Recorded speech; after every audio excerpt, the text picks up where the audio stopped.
কি সুন্দর খেজুরের গুড়ের গন্ধ! তাজা রসালো সুস্বাদু খেজুরের গুড় টকবক টকবক করে ফুটছে।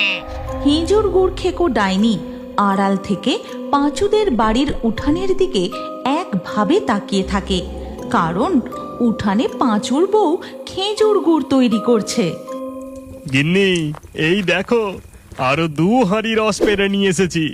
আরো জোরে উনুনে জাল দাও, কাল পৌষ পার্বণ।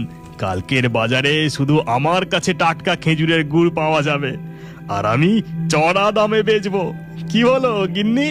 এই পাড়ার সব খেজুর গাছের হাঁড়ি তো ফাঁকা করে দিয়েছ মনে হয়। তা বলি কি, ও পাড়ার চৌধুরীদের বাগান থেকে রস নিয়ে এসো না, তাহলে আরো খেজুরের গুড় তৈরি হবে। এই না হলে পাঁচুর বউ। তুমি মন্দ বলনি গিন্নি, তুমি এই দিকটা সামলাও, আমি গিয়ে চৌধুরী পাড়ার খেজুর গাছের হাঁড়িগুলো সাবার করে দিয়ে আসি। এই কথা বলে পাঁচু খেজুর রস চুরি করতে চৌধুরী পাড়ার দিকে চলে যায়। খেজুরের গুড়টা প্রায় তৈরি হয়ে এসেছে, আমি চাই ঘর থেকে একটা বড় হাঁড়ি নিয়ে আসি, এই গুড়টা তুলে রাখতে হবে। ওই তো, ওই বউটা ঘরে যাচ্ছে, এইটাই সুযোগ। পাঁচুর বউ কামিনী ঘরে যেতেই ডাইনি সুযোগ বুঝে গরম খেজুরের গুড় তুলে চেটে পুটে খেতে শুরু করে। আহাহাহাহা, কি সুন্দর গরম গরম খেজুরের গুড়! কি মিষ্টি, কি সুস্বাদু!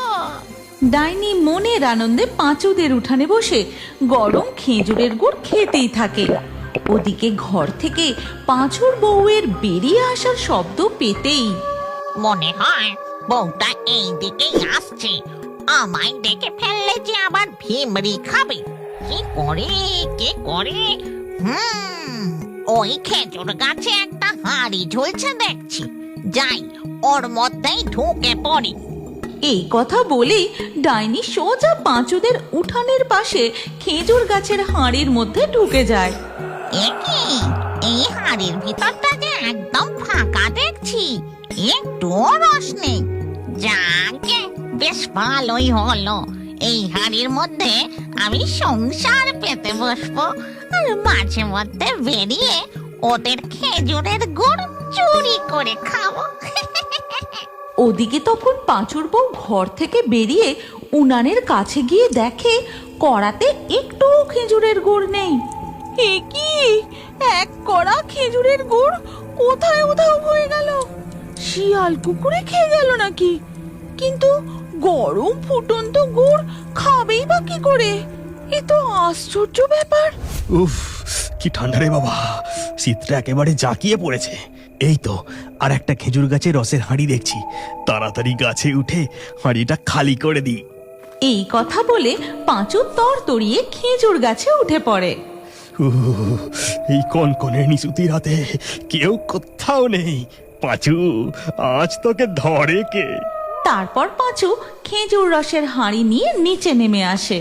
হ্যাঁ, চৌধুরী পাড়ার সব খেজুর গাছের হাঁড়ি একেবারে ফাঁকা করে দিয়েছি। এরপর পাঁচু কাঁধে রসের হাঁড়ি নিয়ে তার বাড়ির দিকে ফিরতে থাকে। আমার একটা হাঁড়ি মনে হয় এখনো একটু ফাঁকা রয়ে গেছে, আর একটা গাছ থেকে রস চুরি করতে পারলে ব্যাস কেল্লা ফতে। 2টো হাঁড়ি একেবারে ভর্তি হয়ে যাবে। ওই তো, ওই গাছটাতেও একটা হাঁড়ি আছে দেখছি।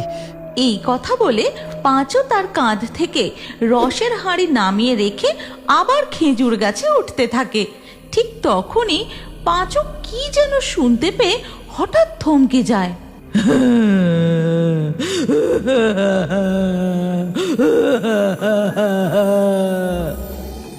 এ কি, এই নিশুতি রাতে জঙ্গলের মধ্যে কে কাঁদে? আওয়াজটা যেন খুব কাছ থেকেই আসছে।